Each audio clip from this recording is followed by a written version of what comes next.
Whoa. All right, we centered. Yeah, what up, though? I ain't even gonna go crazy about it. It's been a while, been a long time. I shouldn't have left you, but I had a new location to step to.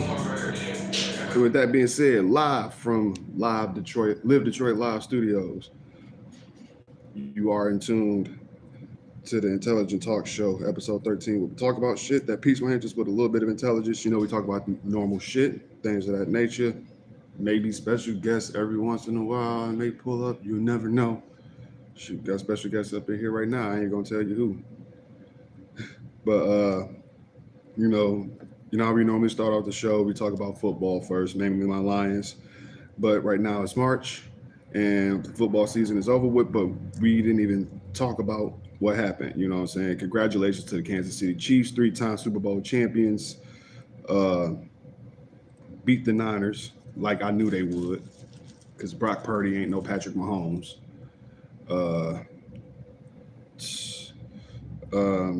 really ain't much to say about that as far as the Super Bowl goes. Oh yeah, shout out to Usher breaking niggas' hearts and insecurities and getting women to melt. But that was one of the coldest performances I've seen for a man like that to be performing and singing at the same time, live mic.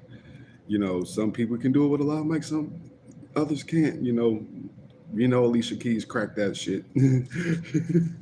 But yeah, shout out to the Chiefs doing what they did at the Super Bowl. Too bad we ain't playing them this year, but we do play the Niners next year, as well as the Rams and the Bucks and the Cowboys. We got and the Bucks. And as far as off-season moves, you know, we still being top ranked, even though we didn't make a whole lot of moves this offseason. We got defensive tackle DJ Reader from the Cincinnati Bengals, Eric Armstead from the Raiders, and that's a cornerback. And we got another cornerback, my man Carlton Davis from the Tampa Bay Buccaneers. And those are quality pieces that we need. We need a defense, and that's something that I always talked about this episode on this podcast. We need a defense. So the fact that we got some good defensive pieces apparently is going to help us. It's going to help us out. And I think we got a new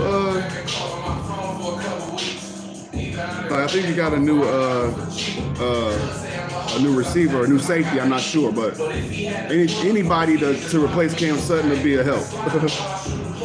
So I'm like, hopefully we keep our stride going. I'm gonna say it again: 13-4. 13-4. That's my official prediction. Again, 13-4, and we're gonna win the NFC Championship. So I think we might win the Super Bowl, but we off that for right now.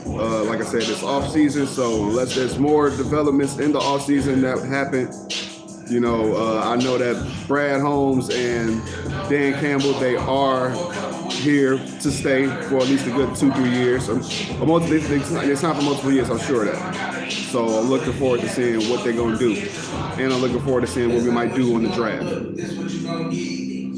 I'm gonna make this a short one because, like I said, I'm in Detroit Live Studios, which is somewhere I work. So this ain't gonna be no 30-minute episode like that, unless some shit goes on. It's like, okay.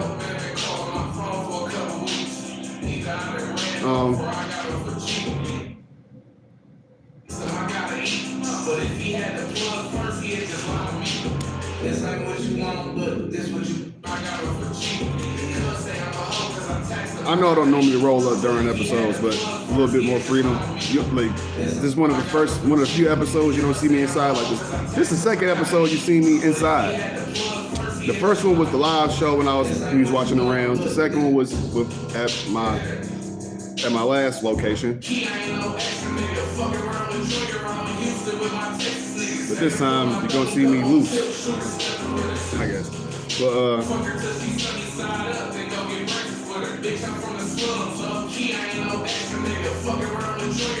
yeah, man, as far as the Lions go, we got a good thing going. Fuck what my man Tom Green said on the Get Up, saying we lost some chances. That was our best shot we had last year, and we didn't make any big moves in the free agency during all season so far. But Bleacher Report still got us as the #1 offense, especially running offense, because Gibbs and Montgomery ain't going nowhere. So I'm just looking forward to this year for sure. We're going to do some shit. And as far as Jared Goff goes, give him 2 more years to have him do what he do. And if we got an opportunity to get a good quarterback in the draft later on, then who knows? I don't know about the Hendon Hooker dude. I ain't seen him in action. So that's that on the Lions and the NFL season.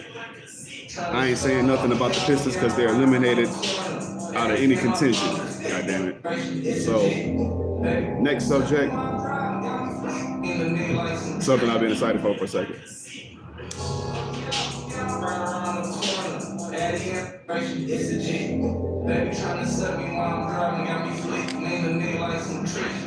Man, we are 18 days away from practically one of the biggest WrestleManias of all time. Potentially one of the biggest WrestleManias of all time. Now, we've been talking about it for the past couple weeks. And the developments have been wild. I should have checked my last episode to see where I left off at, but the last thing I know, Cody Rhodes won the Royal Rumble. The Rock comes back before the Royal Rumble and says he should sit at the head of the table.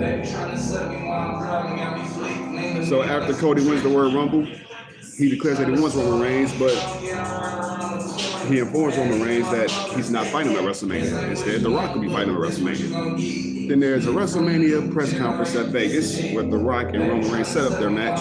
But Cody didn't decide as for sure that he was going to face Roman or Seth. So at the WrestleMania press conference, while Rock and Roman is setting up their bloodline match, Cody says, fuck that.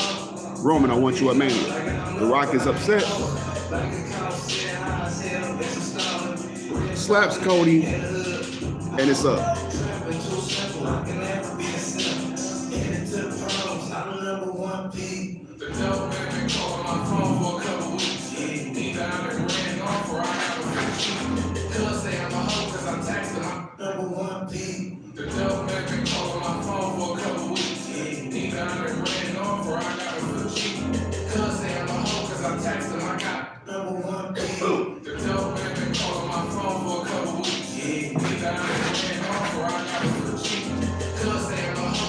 Now, Cody inserted himself back in the bloodline story. Seth Rollins is behind Cody Rhodes in his actions, even though he wanted Cody to face him because he felt that Roman Reigns did not give a fuck, and this is the real championship.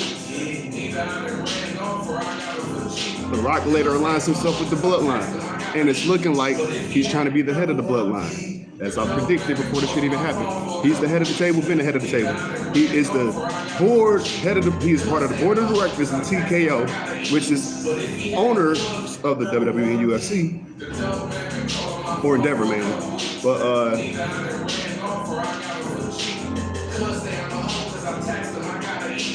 he's been placing himself as that dude in the bloodline. Anytime he puts up the one, he has a thumb next to it. Like, either I'm the leader or next to me is the loser. You know what I'm saying? He think he landslide.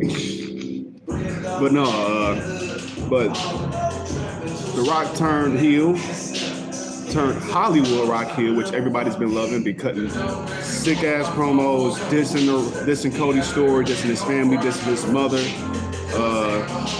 Basically saying you ain't gonna beat Roman because I'm gonna be your roadblock. It will be an official tag team match between The Rock and Roman Reigns versus Cody Rhodes and Seth Rollins. Cody and Seth wins. The main event between Cody and Roman will be officially one-on-one, no interference. Rock and Roman wins. It will be bloodline rules. That means anything goes. Rock can do whatever the fuck he wants to do, or anybody can do whatever the fuck they want, but it would be leaning towards the bloodline. Hey, Get back. Get back. Get back. Sit down. Sit down.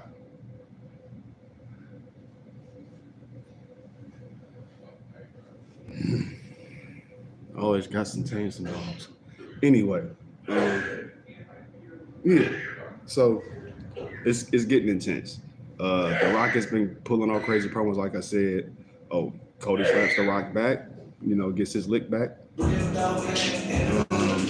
Rock been throwing crazy promos. The Rock concert, if you saw it last night or last Friday, it was funny. The only gripe with me with him in that concert was that he didn't play the guitar. We know he can play the guitar. You could have had the harmonica nigga Yellow P next to you. You could have played the guitar, but he had to read them lyrics. First Rock concert, he didn't read no lyrics. He had that shit off the top of his head. Second Rock concert. Wait a second.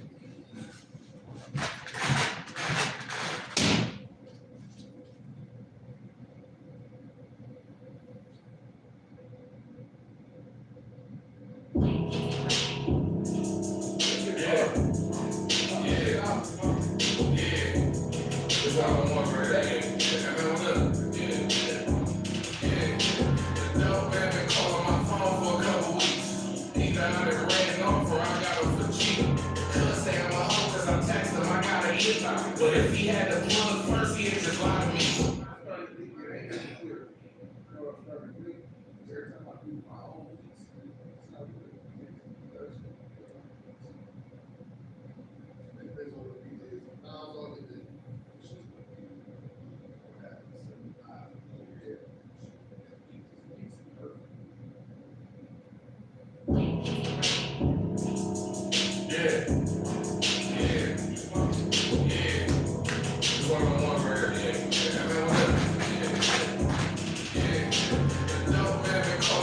Okay, my bad.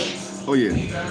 Rock concert. Yeah, it was cool. I just didn't like the fact that he didn't play the guitar himself, but and he had to read off the paper like he did in the Goldberg Rock concert. He didn't do it with Vicky Guerrero. Like he didn't. But anyway, he talks his shit. He's definitely one of the best heels. When the Rock is the Rock, he's the Rock. He turned into 2003 Hollywood Rock on a higher level. You know he's one of the highest actors in the world now. He ain't acting like the highest actor in the world. He is the highest paid actor in the world. One of the biggest celebrities ever. And he's acting like that on that stage with them $3,000 Gucci and Versace vests and shirts. So, and he's making Roman Reigns look like his sidekick. Straight up. He's like, Roman Reigns supposed to be the head of the table, right? Like, you sitting on the side now. So that's looking like that's going to be the issue. And this Friday on SmackDown, Cody and Roman will be facing off one-on-one this time for the first time since Cody declared who he's going to go against. Ever since Cody had his Royal Rumble win, he hasn't had a one-on-one interaction with Roman Reigns. And he's supposedly going to have one this Friday, but we know the bloodline's going to be involved. Even though Paul Heyman said if Roman shows up, he ain't going to have the bloodline, you know that's bullshit. Meanwhile, we got also Seth Rollins double dutying against Drew McIntyre for the World Heavyweight Championship. Drew McIntyre is digging into motherfuckers' asses. Mainly he digging into Seth and CM Punk, because CM Punk was supposed to be an original opponent, but he got his tricep injured at the Royal Rumble. Unfortunately, as one of the final members to get eliminated. Drew McIntyre been definitely pushing this CM Punk beef underlining, you know what I'm saying? Mention him every week. He stomped his arm out when he had to make his exit off the injury. But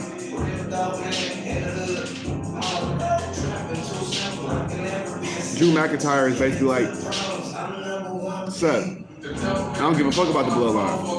I just want that belt. You distracted yourself trying to dissolve the WWE of the bloodline when I just want that belt. But Drew has been acting hypocritical. He won his title shot in an Elimination Chamber match, but most of his pins were from somebody else.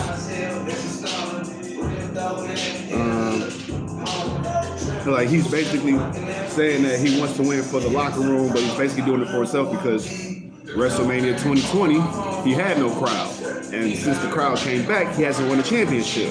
So him saying he's doing it for the locker room, to be the leader, to, you know, get that moment he earned and deserved, Seth is like, that's bullshit, because you had your moment. But now that you got your spotlight, you can't shine. You don't know when to shine in that moment. I can shine every day. Yeah, I dance around and act like a goof because this is my fix. This is what gets me pumping, nigga. Because I shine in the spotlight bright. You can't shine in the bright moment. So they both getting in each other's heads. Drew's talking about stop involving yourself in the bloodline. Seth is like, nigga, you can't shine. I beat you already a couple times. So you can't do nothing about me. You can't do nothing with me. So this is gonna be interesting because Drew might involve himself in the tag team match. I'm still counting on Damian to cash in on Drew because I'm betting for him to win, but I'm counting on Damian to cash in as Money in the Bank contract on Drew because we ain't forgot about that. That's about the long story short within that match. Rhea versus Becky Lynch, kind of that was gonna happen. Just looking forward to being like, you know, one of the best pillars of today's women's revolution in wrestling, and versus the new face, versus Rhea Ripley, who's been on fire. She may not have had a lot of matches defending her belt, but her gimmick's on fire. She's very athletic, and her gimmick's on the fucking. Her gimmick is on top of the food chain. You know what I'm saying? But shout out to Becky Lynch though. Last night she won a grueling last woman standing match. I saw the last couple spots. I was like, I loved it.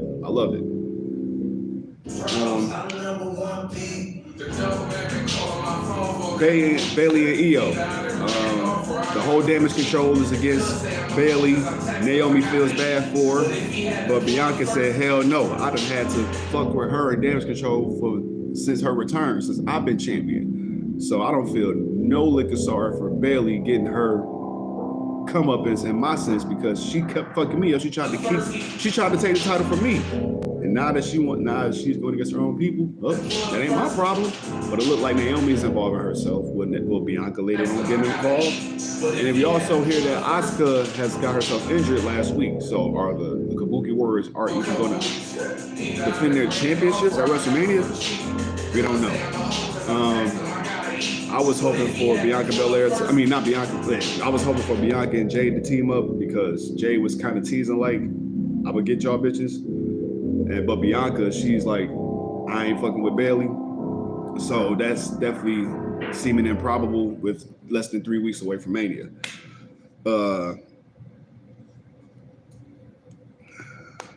As far as that's the SmackDown Women's Championship situation. That's really about it for the road to WrestleMania. As far as like the real big main stories, the rest of the undercard is looking amazing. You know, Jay and Jimmy is going to be hype. I'm looking forward to Jay and Jimmy. LA Knight versus AJ Styles. That's going to be dope. The 6-pack ladder match for the tag team championships. 12 men jumping off ladders. Oh my God. What else? What else you gonna see at Mania? Gunther versus Sami Zayn for the IC title, and they're trying to develop the story. And it's like, can't nobody beat Gunther, and specifically Sami, saying that Sami, in the sense like saying that they thinking that he can't beat Gunther because Gunther has just been unstoppable. I don't know if Chad's gonna get more involved in the storylines because he was the main one saying that Sami can't beat him, but we'll see. Logan Paul versus Kevin Owens and Randy Orton for the United States Championship. That's looking to be fun. Randy Orton's first WrestleMania, and he missed 39. So his WrestleMania return, and I'm putting it on the board right now that Randy Orton will mess around and have the most appearances at a WrestleMania. I think he's on number 17 right now in 21 years, just about 21 years of his career. 22, because it's 2024. He debuted in 2002. So this is 2024. This is WrestleMania 40. His first WrestleMania was WrestleMania 20. So we know we've missed a few in between due to injuries and things like that. So he's like on his 15th, 16th, maybe 17th WrestleMania appearance. So seeing Randy Orton back at WrestleMania is going to be great. Logan Paul has been doing great as an athlete and a despicable heel. So I think he's going to retain the championship because we need to put more stock on him. And he lost last year to Seth Rollins. I don't think he's losing the belt. Yeah, but that's it as far as WrestleMania goes. Looking forward to it. April 6th, April 7th. That card is stacked. Probably 5 matches each card, each night, you know what I'm saying? We know for sure that the tag team match, Cody and Seth versus Rock and Roman, is the main event for Saturday. And of course, Roman versus Cody is going to be Sunday's main event. Seth and Drew is going to be at night 2 as well. On Sunday. So big ups to Cody Rhodes, Seth Rollins, and Roman Reigns. Double duty. All 3 of them are going to be wrestling on Saturday and Sunday. That's a salute to the 3 pillars in this case, or the 3 faces of the WWE. Cody Rhodes, the ultimate white meat babyface. Roman Reigns, the long-time vet, the biggest heel of the company, and Seth Rollins has been the consummate workhorse of the company. So for these 2 to say, fuck it, we'll do 2 nights, for these 3 to do that, big ups to them. And shout outs to The Rock for putting his trust in these 3 dudes to make this happen. Because he's got to get some warm up in for a one-on-one match. He can't just, like Cody said last night, this is like he ain't been in the ring in real time since 2013. His last full match was versus John Cena at WrestleMania 29. So this will be 11 years since his first in-ring match. So he need that tag team match at 52, 53 years old before he gets ready for Roman at 53 or 54 years old at WrestleMania 41. Maybe he'll have some shit in between that somewhere in Saudi. They say he's gonna be doing some filming in between mid-April and August. So we might see him at SummerSlam. He might do a Saudi show. You don't know. But we're looking forward to seeing The Rock put his trust in the ring with these 3 legends, current legends. Fuck what you say. Cody Rhodes, he developed himself from being a mid-carder in WWE to being an indies legend in the business, to starting his own company with AEW, EVP of that, and then making his comeback story and hopefully completing it on April 7th. He's a legend.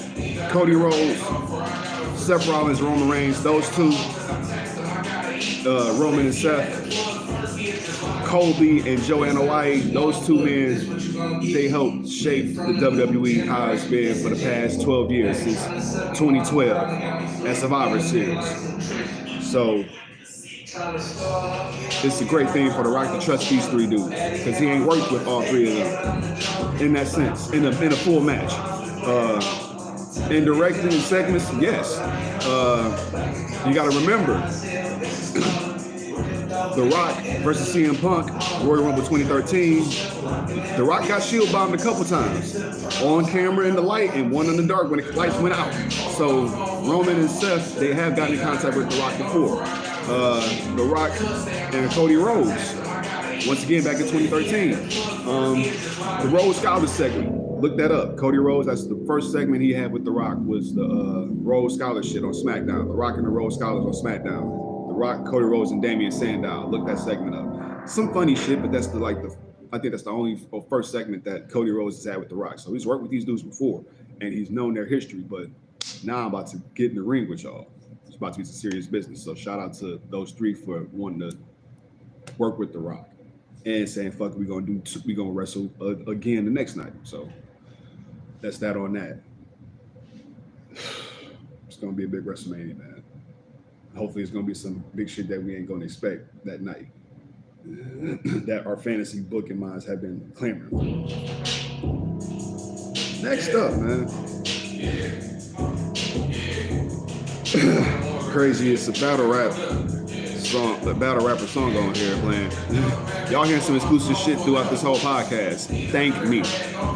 Y'all hearing it before it may officially drop. But other than that, man, y'all saw Smack Volume 11, bro? Did you? If you did,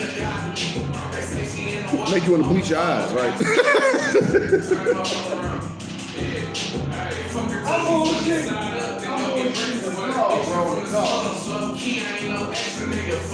Smack Volume 11, man, was what happened? The only match I didn't see full on was Clips and Treads, and they said that was a disappointment. And then I saw the 15 Minutes of Fame interview with Clips, and Charlie was sounding very. Man, I think he lost. I'm gonna have to watch it. They said that I started watching it after that battle, and from the reviews, it seemed like neither of them two wanted to rebuttal each other until the end, until like the third round or some shit.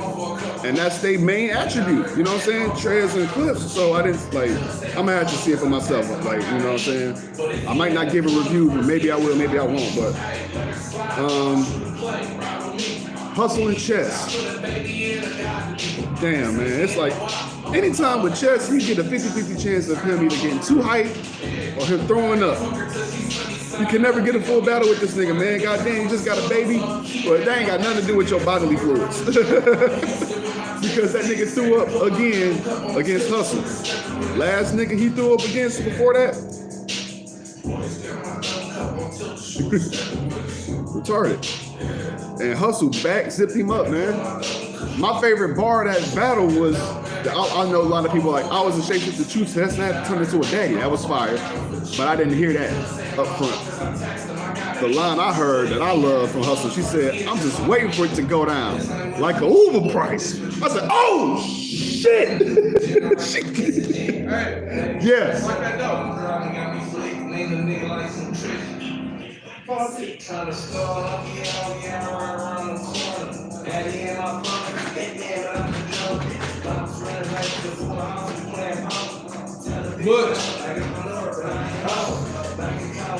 Butch, come here.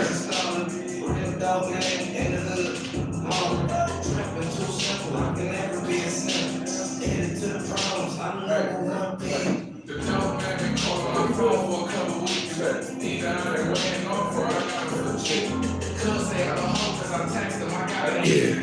Hustle packed him up. And Chess did not do nothing, man. So that disappointed me. Goddamn. Fuck. What was the other battle? What fucking other battle disappointed the fuck out of me, man? That Smack Volume 11 shit. The only good shit was Ocho and Clips and DNA. That was it, man. Good boy, Butch. That's the only shit. That's the only good shit y'all got from that shit. That was some bullshit. And shout out to Ocho for even having the balls to want to. That nigga said, "You know what else has DNA on it? A gun." Go back. Go lay down. Go.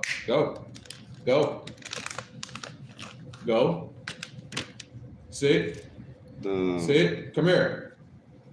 Sit right there. Sit down. Sit down. Now lay down. Good boy. I need some treats for him, man. Yeah, you got like not just regular dog food. Yeah, that ain't like a treat. Yeah. My daddy already got him trained on the treats. Oh yeah. Mm-hmm. My daddy trained that nigga, bro. That's why it be scratching my ears when I be hearing the lingo that he talking to him. Mm-hmm. I have to give him the lingo like he already know a whole language. You know what I'm saying? He know relax, he know sit, he know stay. All the times he be trying to tell him to stay in one spot.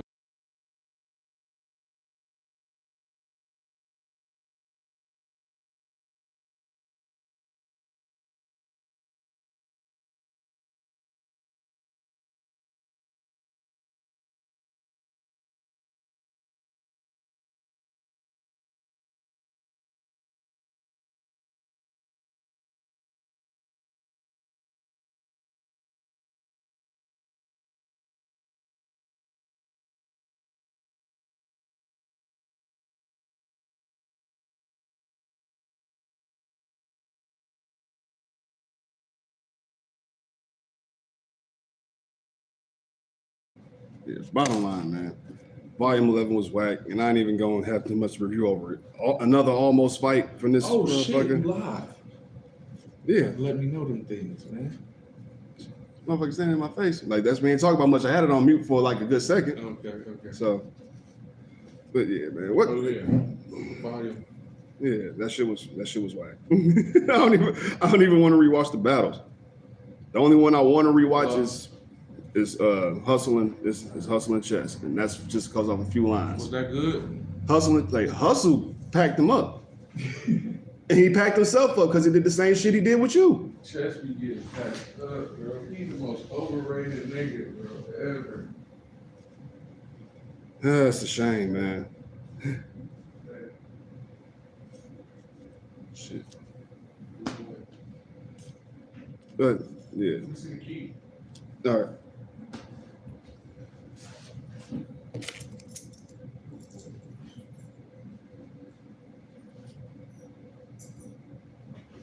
Hey, sit down. I'm about to be done with this. Okay. Yeah. Only good thing out of that I saw was Ocho and DNA. But and shout out to Ocho because it's like he trying to drop a bag for the culture because it's looking down and out. So whatever he plans to do with the culture, I hope it benefits. I hope it's return investment. I hope it goes well. You feel me? You know what I'm saying? He's like, I knew that when I first saw the shit. But like Ocho be just talking so much crazy shit. You watch him on Nightcap. His delusions of grandeur be crazy, but he can talk that crazy shit because he one of the coldest wide receivers in history. But nigga, like I'll take Ocho as like the Floyd Mayweather of football. Because the nigga can talk shit and he can back it up. You know what I'm saying? But the delusion of grandeur that he'll have in certain areas, it sells for TV. So that's exactly what Ocho's doing, saying that he gonna kill all these niggas in alphabetical order and shit. You saw what DNA and Clips did to him off of freestyle. So like Ocho's a good ABCD nigga. That's it. But he's just coming to drop a bag on the culture, and that's a good thing. Just hope the return investment's good because how the fuck Ocho Cinco show up and y'all fucking blow it? How the fuck Ocho Cinco show up for the event and New Jersey Twerk go back to his old ways? Whole last year you had a great ass run, no choking or nothing, and you choke in front of Ocho? Come on, man. So he trying to drop a bag on y'all niggas, and y'all fucking up the return investment.